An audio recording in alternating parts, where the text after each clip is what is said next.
We are basically discussing technology. How do we get here?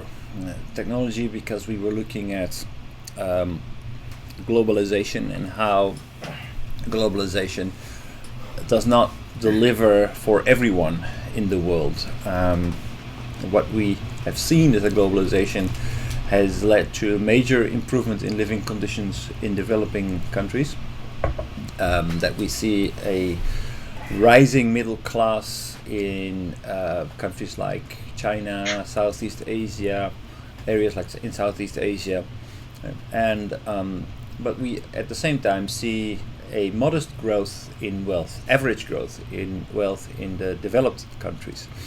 But if we look more closely, we see that actually there are a few people who became extremely rich, and there are many people in the former middle class who have fallen back, who did not see their income grow, and who are confronted with this widening gap. People who have regular jobs who can still not keep their standard of living going on, and this has led to a political movement in Europe and in the United States, which can be named populism. Populism is a political movement that is promising to restore the position of the majority, who believes that basically we are entitled, and the politician is going to make sure that the class that was ruling will gain back influence. We see this in England with the Brexit movement that is basically promising England to be England again, to become independent and have their own position in the world. We see this in the United States, make America great again, moving back, giving back power to the American middle class.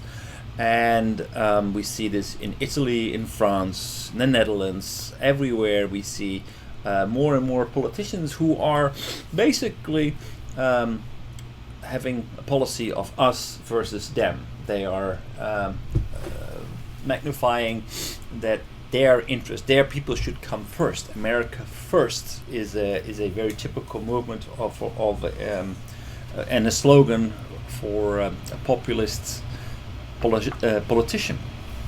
Now this leads to widening gaps and schisms within society. This is not good, because it's not only within the countries but also between countries. We see growing political tensions between China and the United States. We see growing tensions between United States and Mexico. We see growing tensions in the Middle East, because the politicians, populist politicians, they benefit from these schisms, they benefit from divisions, and they are trying to leverage the support that they get. Now, how to best deal with populism, how to best deal with these divisions, that would be to create more inclusion. What, for example, Trump is aiming to do is trying to restore the middle class in the United States, and he's addressing this. He's trying to achieve this by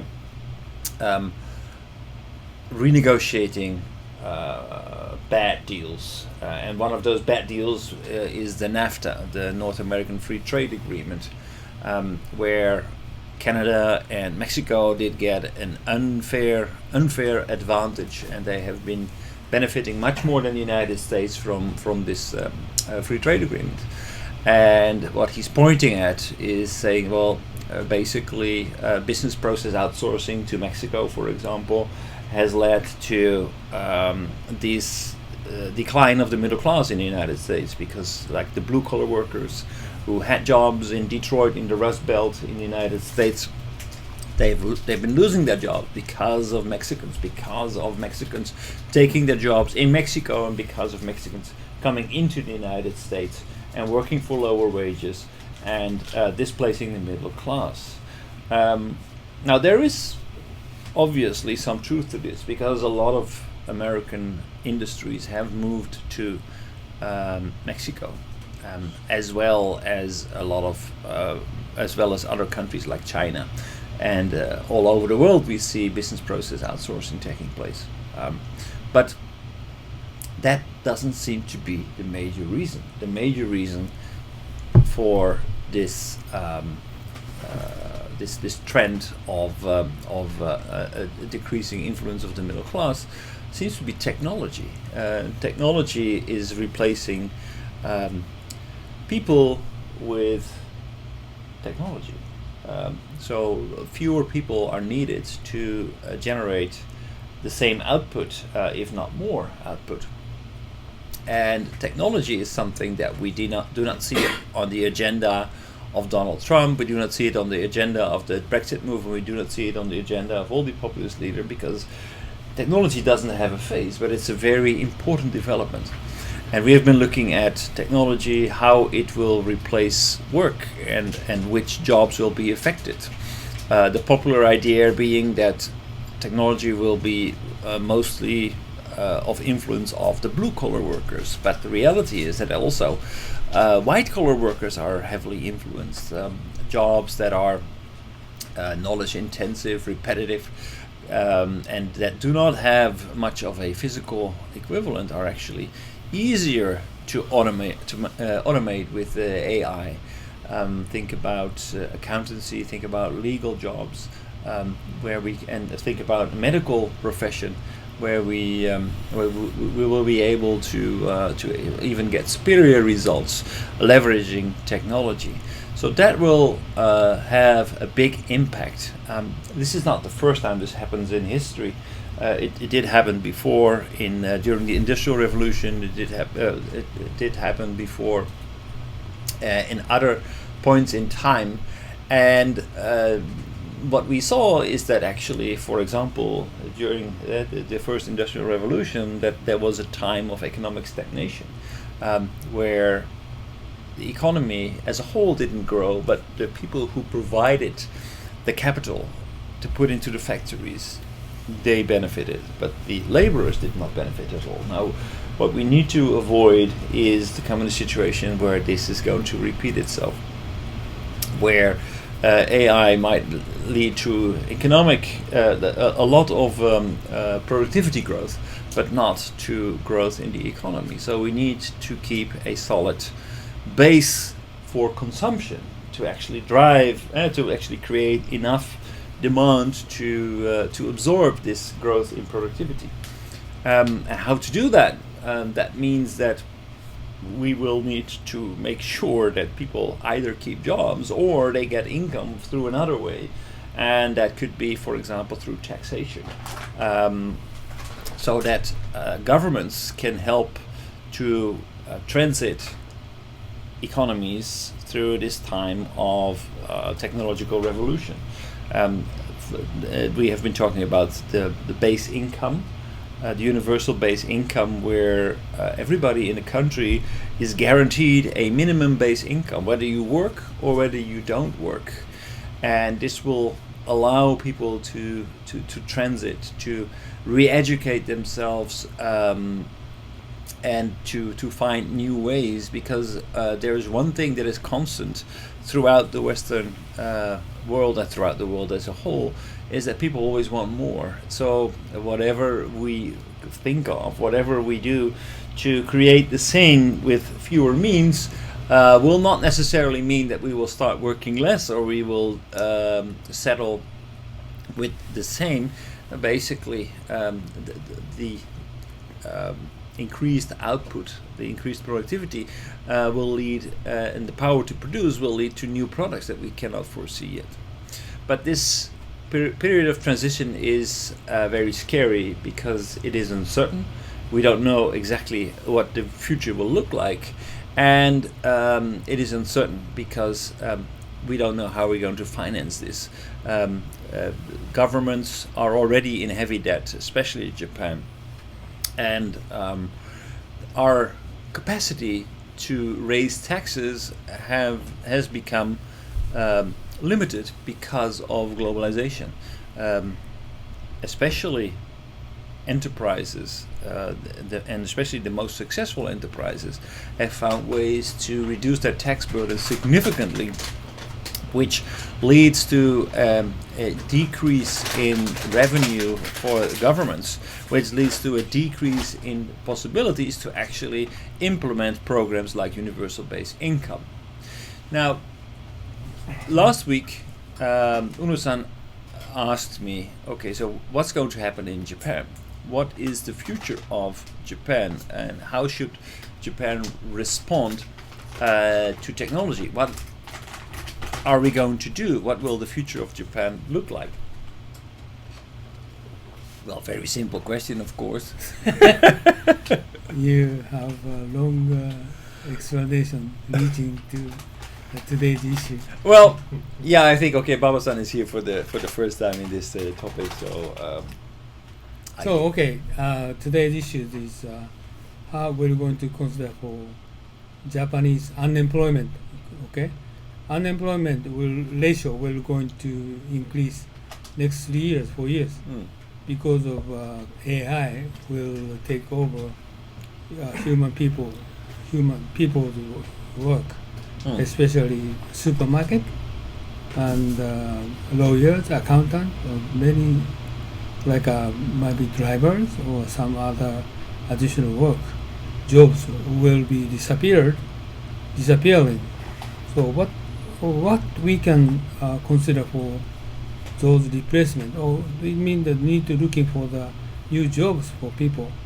So my simple observation is, only simple solution is, for example, my friend managing medical company. And he sells 70 million US dollars a year, but just only focus on Japan. If he consider for global base, he can extend his sales to 700 million US dollars at the global market. So it means if they can expand their market globally, they can increase 10 times manufacturing capacity. So this will generate more employment. Sort of kind of new capability will be existed in Japan, but the problem is Japan and outside Japan have big barriers for communication and negotiation. So we have big gaps. So how are we going to solve those issues? Right.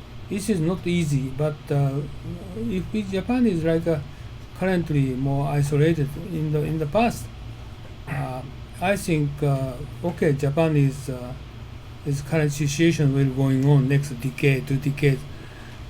I thought it will not have any problem, but current situation considering AI development, I think Japan need to consider more global action to extend their capability outside Japan.